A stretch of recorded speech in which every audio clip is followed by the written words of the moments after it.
नमस्कार दोस्तों मेरा नाम नरेंद्र विक्रम शाह है। दोस्तों आज मैं एक नया वीडियो और नया टॉपिक लेके आया हूँ। दोस्तों जो आज हमारे साथ जो संत बैठे हुए हैं, इन्होंने वेदों के बारे में गहन अध्ययन किया है। इनका कहना है कि वेद तो समुंदर है, ऐसा ज्ञान का आकाश है जिसे कोई नाप ही नहीं सकता और जिसमें कोई डूब ही नहीं सकता। जितना लोगे उतना कम है। और जो आजकल के जो समाज, जो लड़के हैं जो सामाजिक या समाज में कुछ करना चाहते हैं, उनका नया जीवन बदले, वो खुद को बदले, क्योंकि बदला हुआ इंसान समाज को बदलने की क्षमता रखता है। आज हम ज़रूरतें पूरी तो कर रहे हैं, गाड़ियाँ हैं, बंगला है, मकान है, ज़मीन है, लेकिन अपनी संस्कृति, अपने संस्कार और अपना धर्म हम भूल रहे हैं। तो मैं इसी के कारण इनके पास आया हूँ ताकि हमें वो सब कुछ बता सके कि हम वेद पढ़ें क्यों और वेद पढ़ना हमारे लिए क्यों ज़रूरी है।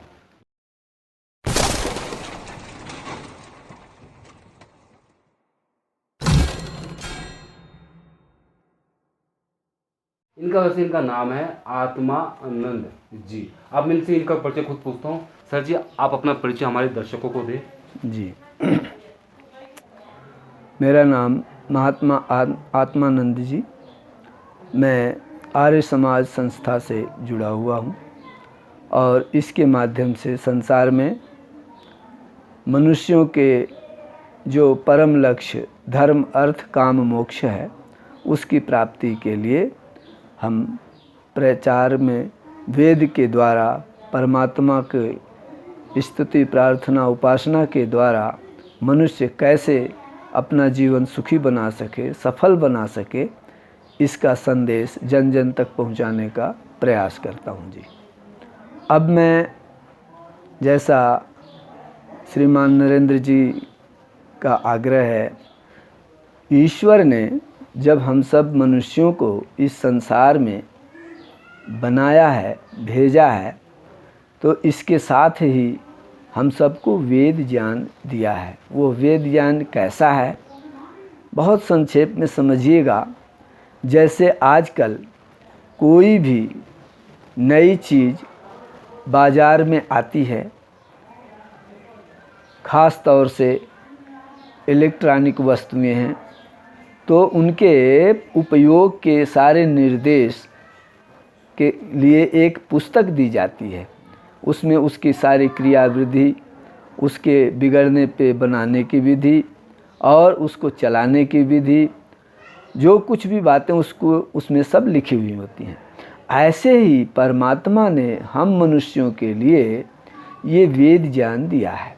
वेद के द्वारा मनुष्य अपने जीवन के परम लक्ष्य क्या है? सुख की प्राप्ति। और कैसा सुख? जो कभी घटे नहीं, जिसमें कभी दुख ना आए, सुख ही सुख बढ़ता चला जाए और मनुष्य का जीवन ऐसे आनंद में बीते कि वह संसार के दुख से हमेशा के लिए छूट जाए।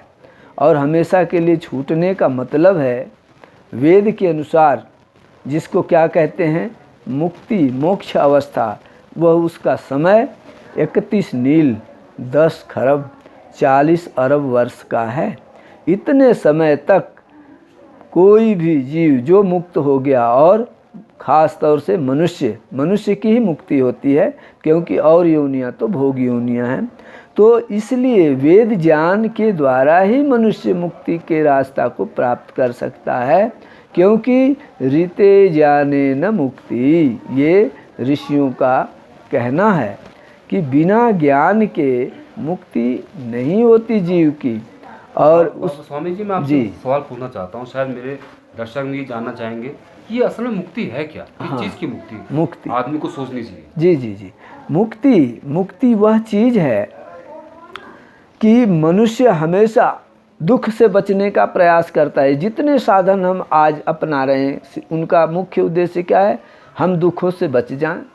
मकान है, सामान है, जो कुछ भी है, अपनी आवश्यकता की पूर्ति। आवश्यकता क्या है कि भाई हमें भूख लगती है, भोजन चाहिए, बीमार होते हैं, दवा चाहिए, नींद लगती है, आसन चाहिए, जितनी भी आवश्यकताएं हैं। क्यों कि ये हमारे शरीर की आवश्यकताएं हैं।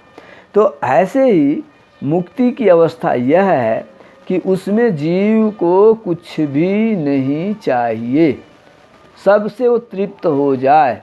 और यदि जीव को यह अवस्था प्राप्त हो जाती है तो वह केवल अपने इस पृथ्वी पे ही नहीं, पूरे ब्रह्मांड में कहीं भी इच्छा मात्र से भ्रमण करता है, जो जानकारी चाहिए वो जानकारी लेता है, जिस वस्तु का उसे जो भी अनुभव ज्ञान प्राप्त करना है, स्वाद प्राप्त करना है, वह तुरंत प्राप्त हो जाता है। यहाँ तक कि लोकांतर, जहाँ कि आज वैज्ञानिकों के यंत्र भी नहीं पहुँच सकते, वहाँ तक की वो जानकारी कर सकता है। यह मुक्ति की परम शुद्ध अवस्था है वेद के अनुसार। तो मुक्ति अवस्था के प्राप्ति के लिए ही मनुष्य, क्या ये जितने बुद्धिजीवी प्राणी हैं वो प्रयासरत हैं, और यही मनुष्य का अंतिम लक्ष्य है। यह हमारे धर्मशास्त्र के अनुसार मनुष्य जीवन का उद्देश्य क्या है? सर्वप्रथम धर्म, दूसरे पे अर्थ अर्थात धनोपार्जन, तीसरे पे है काम, अपनी आवश्यकताओं की पूर्ति, और चौथा है मोक्ष अर्थात इस बंधन से छूट जाना, जन्म मरण के बंधन से छूट जाना ही मुक्ति है। हमें दोबारा जन्म ना लेना पड़े। हमें जन्म लेंगे तो दुख अवश्य मिलेगा, चाहे वो जन्म राजा के घर में मिले या रंक के घर में मिले, पक्षी का मिले या जलचर का मिले, पशु का मिले, जन्म है तो दुख रहेगा। जन्म की छुट्टी हुई तो हमारे दुख की छुट्टी हुई, ये है मुक्ति। ठीक है जी।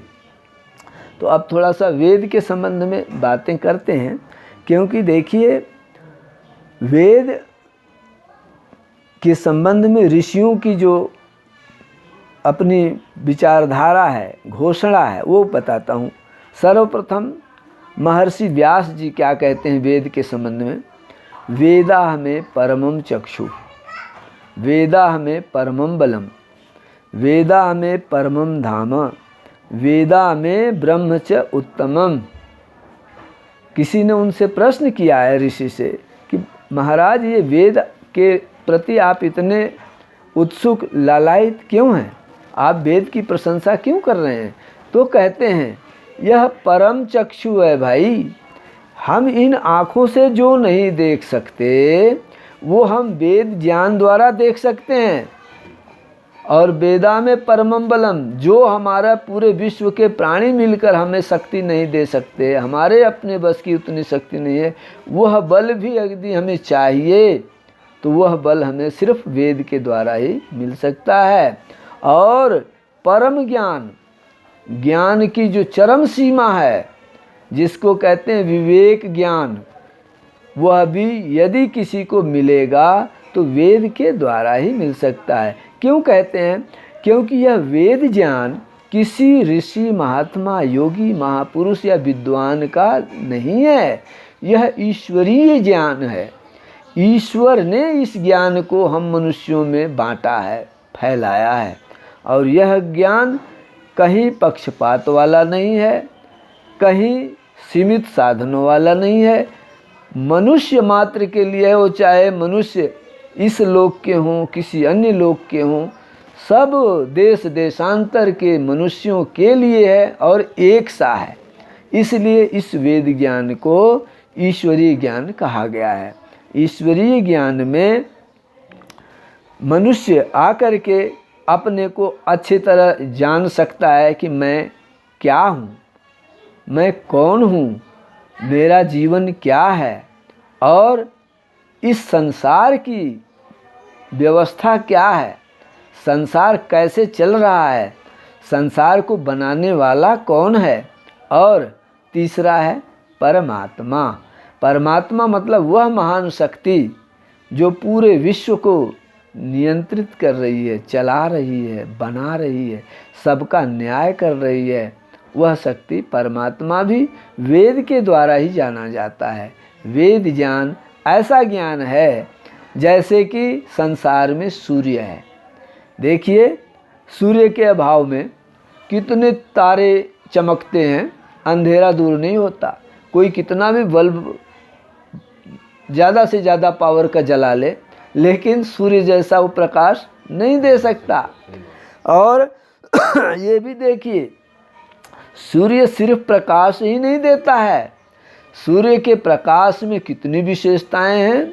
मनुष्य का ये जितने चाहे जलचर हैं, थलचर हैं, नभचर हैं, समुद्र के गहराई तक में रहने वाले वनस्पतियां हैं, जीव हैं, सबको ऊर्जा मिलती है, सबका जीवन का आधार है सूर्य। ऐसे ही समझ लीजिए कि जैसे धरती पे सूर्य सबके लिए परमात्मा ने दिया है, ऐसे मनुष्य के कल्याण के लिए वेद दिया है। और मनु महाराज जो धरती के पहले राजा हुए हैं इस धरती पे, उनका कहना है कि भाई मनुष्य को तो कायदे में चारों वेद पढ़ के ही फिर गृहस्थ में जाना चाहिए, तब उसका जीवन सफल है, गृहस्थ सफल है। किंतु विवशता में परिस्थितिवश चारों वेद नहीं पढ़ सकता, तो 3, 2 कम से कम एक वेद तो अवश्य पढ़े। अगर एक वेद का भी जिसने ठीक से अध्ययन कर लिया है किसी आश्रम, किसी अच्छे गुरु के सानिध्य में, तो उसका समझ लीजिए कि जीवन बहुत ही अच्छा चलेगा, उसका जीवन श्रेष्ठ जीवन होगा, उसके घर में संतानें श्रेष्ठ होंगी, और उसका जीवन तो ऐसे समझिए जैसे कि कीचड़ में कमल खिलता है, कांटों में गुलाब सुगंधी देता है, उसका जीवन ऐसा होगा। वेद ज्ञान केवल एक क्षेत्र, एक जाति, एक धर्म वालों के लिए नहीं है, भले लोग इसको भूल गए हैं, लेकिन देख लीजिए वेद का ज्ञान आज भी विश्व में सब जगह है, कोई इससे बाहर नहीं है। आपको उदाहरण के तौर पे दे रहा हूँ, 9 संख्या, 9 के आगे कौन सी संख्या आ जाती है? 0 आती है। कोई भी विश्व के जितने चाहे ईसाई लोग हों, मुसलमान लोग हों, जैन बौद्ध वाले हों, 9 से किसी ने 10वीं संख्या नहीं बनाई है। 9 के बाद ये कहाँ से आया है? ये वेद ज्ञान ही है, शुरू का ही ज्ञान है। अब वो वेद को भूल गए, अपने में जैसे उसको एडजस्ट कर लेते हैं, नाम कुछ भी देते हैं। दूसरी बात, 4 वर्ण, ब्राह्मण, क्षत्रिय, वैश्य, शूद्र, 4 वर्ण वेद का पूरे विश्व के हर राष्ट्र में मिलेगा, इससे बाहर कोई जा नहीं सकता। भले कोई कहे हम वेद नहीं पढ़े, वेद नहीं जानते, लेकिन देखिए ब्राह्मण कौन होते हैं? ज्ञान देने वाले, पढ़ाने वाले, शिक्षक। अब ऐसा कौन सा देश होगा जहाँ शिक्षक ना हो, पढ़ाया ना जाता हो बच्चों को? बिना शिक्षा का कोई देश होगा क्या? देखिए वहाँ ब्राह्मण हैं। दूसरी बात, क्षत्रिय राष्ट्र की रक्षा करना, राष्ट्र के अंदर प्राणियों को रक्षा करना, ये किसका काम है? क्षत्रिय का। कोई देश विश्व में ढूंढ लीजिए जहाँ पुलिस और मिलिट्री ना रहती हो, तो ये क्षत्रिय भी सब जगह मिलेंगे। ये वेद की व्यवस्था है कि क्षत्रिय होने चाहिए। तीसरा है वैश्य, व्यापार। कोई ऐसा देश नहीं मिलेगा जहाँ की कुछ न कुछ व्यापार ना होता हो। व्यापार नहीं होगा फिर देश कैसे चलेगा? लोग क्या करेंगे भाई? रोजी रोटी सबको चाहिए, ये व्यापार है। ये वेद की व्यवस्था है कि वैश्य भी होने चाहिए, वैश्य होंगे। वेद के मंत्र के अनुसार मैं बता रहा हूँ। अब चौथा है शूद्र, अर्थात सेवक, चतुर्थ श्रेणी कर्मचारी। ये भी आपको सब जगह इनकी ज़रूरत है। और ये देखो वेद की बात सब मान रहे हैं कि नहीं मान रहे हैं? तो अब कोई कहे कि नहीं हम वेद को नहीं मानते, तो जरा इससे हट के देखो आप, चल जाएगा समाज? नहीं चलेगा। दूसरी, स्वामी जी आपने हमें आसान तरीके से समझाया कि हमें वेद क्यों पढ़ना चाहिए। तो स्वामी जी ने बताया कि जो वेद है वो हमें मुक्ति देते हैं। मुक्ति मतलब क्या होते हैं? जिससे हम आज़ाद फील करें, दुखों से छूट जाएं। पैसों का गुलाम है, कोई पत्नी का गुलाम है, कोई नौकरी का गुलाम है, कोई दुर्व्यसनों में फंसा हुआ, अच्छा हो उसका भी गुलाम है, बुरा है तो उसका भी गुलाम है, खाना है तो उसका भी गुलाम है, नहीं खाना है तो उसका गुलाम है। हर एक चीज़ में इंसान फंसा पड़ा है, यानी गुलामी कर रहा है। जो हमारे वेद हैं ये हमें बताते हैं कि तुम हर चीज़ से मुक्त हो जाओगे, यानी कि तुम किसी की चीज़ की तुम्हें लत नहीं होगी। अगर लत होगी तो सत्य की होगी। तो ये हमें हमारे वेद बंधुओं ने बताया है कि ये हमें बताते हैं। दूसरा, इन्होंने बताया कि अगर कोई इंसान शादी करना चाहता है उससे पहले ये 4 वेद पढ़े तो उसका जीवन बहुत सफल और अच्छा हो जाएगा। तो दोस्तों ये हमारे वेदों की महत्ता है, इन्होंने हमें बताया है। तो मैं चाहता हूँ कि या सीधी सिंपल सी बात है। अगर आप लोगों को कोई भी सवाल है, कोई वेद के बारे में जानना चाहते हैं, तो मैं इनका अभी आपको एड्रेस जो शो हो रहा है वो इनका एड्रेस है, आप उसमें देख सकते हैं। इनका पूरा पता बता रखा है, इनका फ़ोन नंबर भी है इसमें, और आप वो अपने सवालों का जवाब जान सकते हैं। और मेरा मानना है कि वाकई बहुत बुद्धिमान व्यक्ति हैं। मेरी बड़ी जिद करने के बाद ये इंटरव्यू देने के लिए भी माने हैं, बहुत बुद्धिमान है। तो मैं सोचा कि लोगों को पता लगना चाहिए वेद क्या है, तो मैंने कहा इनसे रिक्वेस्ट किया आप बताएं। तो वीडियो इतना लंबा नहीं बना सकता, इसलिए बता नहीं पा रहे, इनकी बात को काटना पड़ रहा है। लेकिन आप इस एड्रेस को देखें, इस नंबर पे कॉल करें और इस वेद के बारे में जान लें, ठीक है। और अगर आपको मेरा वीडियो अच्छा लगा हो तो उसको लाइक और शेयर जरूर करें। नमस्कार, और इनसे हम आशीर्वाद लेते हैं और इनका आशीर्वाद हमेशा बना रहे। सबका धन्यवाद। ओम।